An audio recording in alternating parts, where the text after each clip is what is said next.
Queridos irmãos e irmãs, o Evangelho de hoje é a continuação do Evangelho de ontem. Ontem líamos Jesus respondendo aos discípulos de João Batista que eles fossem dizer a ele o que eles viam e ouviam. Cegos que recuperavam a vista, paralíticos que andavam, leprosos que eram purificados, surdos que ouviam, mortos que ressuscitavam e a boa nova que era anunciada aos pobres. E depois, Nosso Senhor se volta para a multidão e começa a pregar sobre João Batista. É interessante isso. Nós vemos no Evangelho João Batista pregando sobre João. João Batista pregando sobre Jesus. Mas esta única ocorrência em que é Jesus quem prega sobre São João Batista. Jesus dizendo sobre São João Batista: o que fostes ver no deserto? É uma série de perguntas retóricas. O que fostes ver no deserto? Um caniço agitado pelo vento, quer dizer, um homem que é movido pelas circunstâncias, um homem volúvel. O que fostes ver? Um homem vestido com roupas finas, um playboy, um homem de elite? Não. Os que vestem roupas preciosas, vivem no luxo, eles estão nos palácios dos reis. Então, o que fostes ver? Um profeta? E diz Jesus: eu vos afirmo que sim. E alguém que é mais do que um profeta.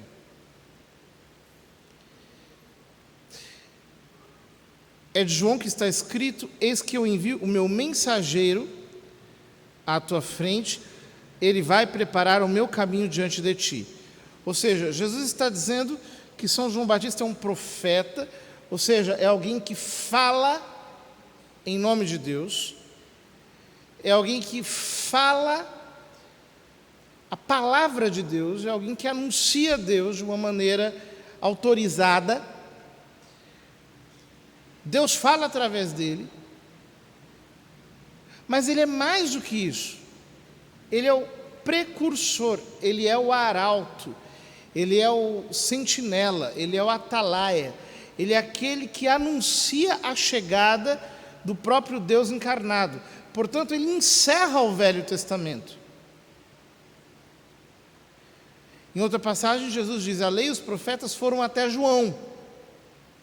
Ele encerra o Velho Testamento. E por isso ele diz: entre os nascidos de mulher, ninguém é maior do que João. No entanto, o menor do reino de Deus é maior do que ele. O que Jesus está dizendo é que no Novo Testamento, aquele que é humilde, o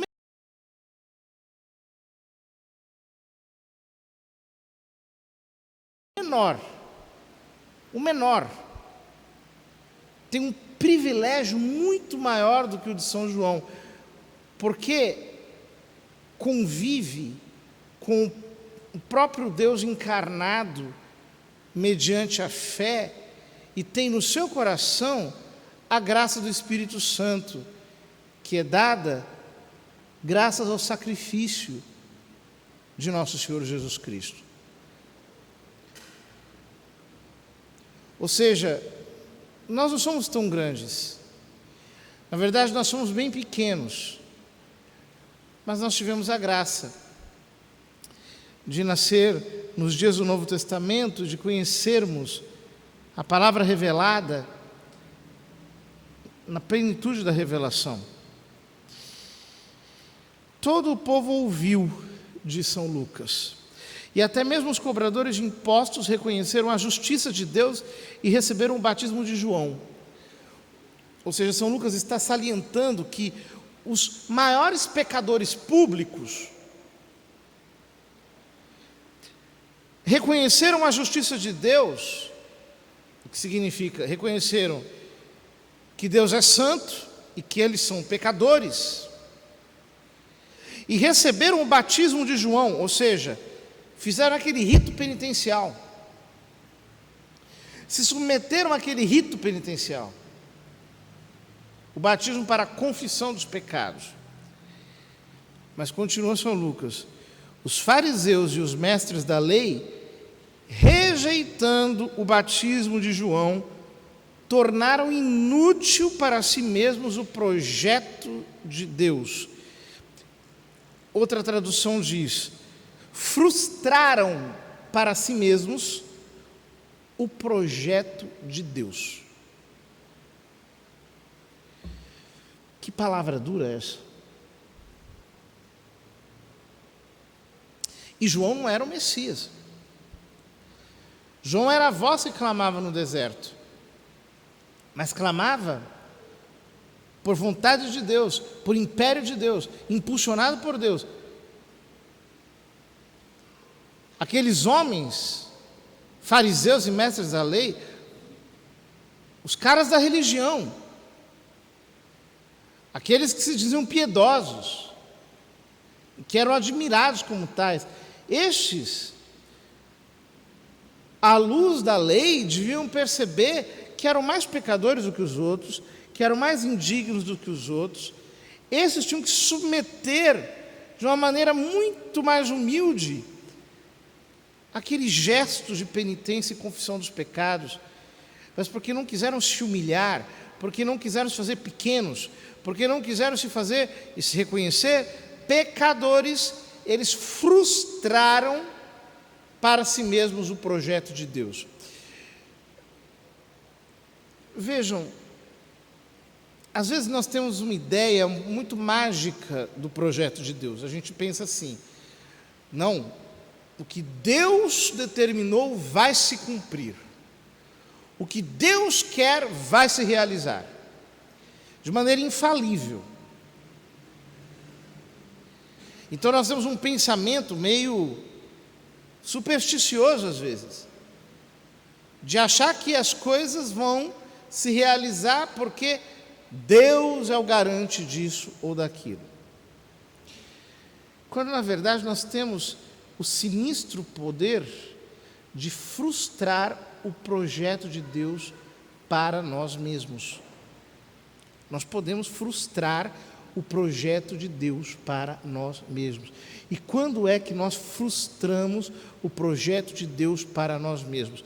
Nós frustramos o projeto de Deus para nós mesmos quando nós não nos submetemos, quando nós não nos curvamos, quando nós não nos fazemos pequenos, quando nós não nos fazemos menores, quando nós somos um caniço agitado pelo vento, quando nós somos volúveis, seguimos a nossa própria vontade, quando nós queremos vestir roupas de luxo, ou seja, quando nós queremos nos envolver com a vaidade dessa terra, com todas as coisas que nos tornam grandes diante dos nossos próprios olhos, quando nós não queremos ouvir Deus, que fala através dos seus profetas, quando nós não discernimos Deus falando, nos sinais da divina providência que acontecem o tempo todo à nossa volta. Então, ao invés de nós evangelicamente nos humilharmos, nos prostrarmos, nos submetermos a Deus, a sua palavra, a sua vontade, sermos dóceis, ou seja, de compreendermos o que Deus está dizendo e escutarmos de coração amoroso a sua vontade e permanecermos obstinadamente, ferreamente apegados a nós mesmos, nós frustramos os propósitos de Deus para nós. Quantas pessoas ao longo da vida vão frustrando? Pensa assim, não, mas é que Deus não quis. Não, não, Deus queria tanto, Deus queria tantas coisas maravilhosas. Deus tinha planos tão grandiosos. Deus é bom. O que o profeta Jeremias diz, né? Eis os pensamentos que tenho a vosso respeito, oráculo do Senhor. Não são pensamentos de mal, nem de aflição, mas são pensamentos bons, pensamentos de bondade, de felicidade. Alegra-te, ó estéril, que nunca foste mãe. Exulta e regozija-te, tu que nunca deste à luz. Os filhos da mulher abandonada são mais numerosos do que os filhos da bem casada, diz o Senhor. Ou seja, os propósitos de Deus são os melhores, sempre.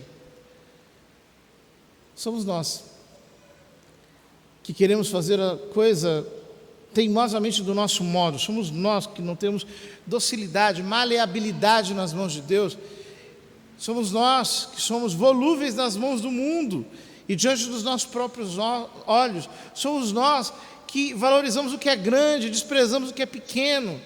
Somos nós que desprezamos os profetas de Deus, que não aceitamos nos colocarmos entre os pecadores e, portanto, não nos tornamos ensináveis para que o Senhor realize em nós a sua vontade, ensinando-nos passo a passo o que nós devemos fazer na luz da sua palavra.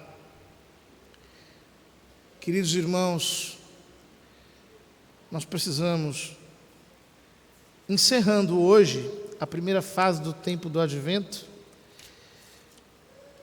precisamos ser dóceis ao Senhor, como foi São João Batista. Retirarmos todas as nossas resistências para sermos bem dispostos inteiramente para Ele. Que o Senhor nos ajude. E então, no reino de Deus nós somos todos pequenos. Mas nós temos um Pai que é tão grande, que nos dá graças tão maravilhosas como a de podermos viver na liberdade dos filhos de Deus, de estarmos no tempo da graça, sob a misericórdia, sob a aliança de Jesus Cristo conosco, sobre o descanso de nos sabermos resgatados por Ele, que na nossa pequenez, nós abraçados por tão grandiosa graça, nos veremos assim, tratados por Ele com uma dignidade que por nós mesmos nós não temos, a dignidade de filhos adotados em Jesus Cristo.